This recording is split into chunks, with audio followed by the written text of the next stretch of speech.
Good day po sa lahat, si Fiscal EJ po ito. Marami ang nagtatanong ngayon, paano kung i-dismiss ng Senate Impeachment Court ang complaint laban kay VP Sara nang walang trial?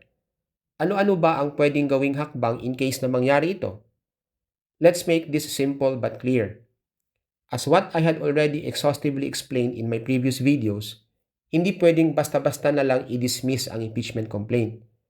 Kasi ang proseso ay may dalawang hakbang. Try muna, then saka decide. Hindi pwedeng decide agad ng walang trial.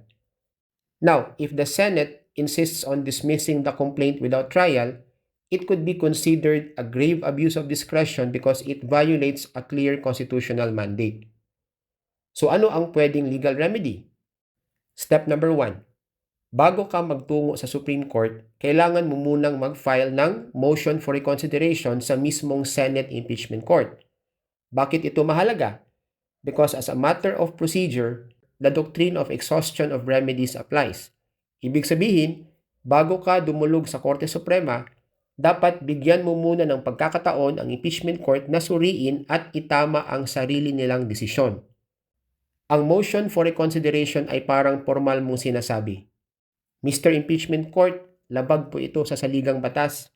Obligado kayong ituloy ang trial. Hindi ito pwedeng basta na lang i-dismiss.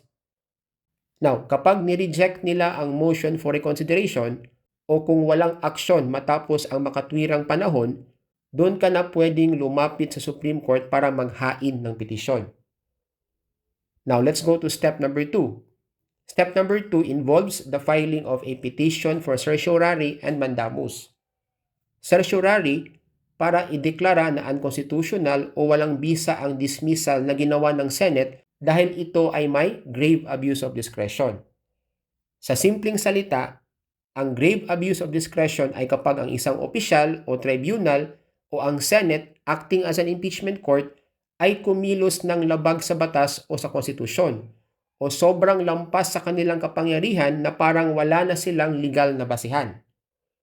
Ang mandamus naman ay para utusan ang Senate na ituloy ang impeachment trial as required by the Constitution.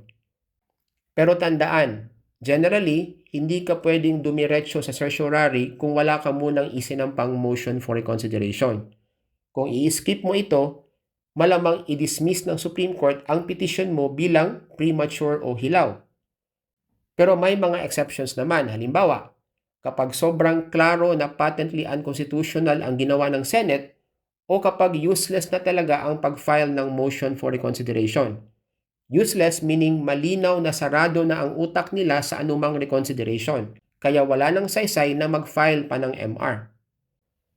Ganito po kaimportante ang impeachment process. Hindi ito simpleng political maneuver lang. This is about protecting our constitutional checks and balances. Kapag hindi sinunod ng Senate ang malinaw na utos ng saligang batas, it sets a dangerous precedent na pwedeng abusuhin. So yan lang po ang nais kong ibahagi today and see you in my next video. Maraming salamat po.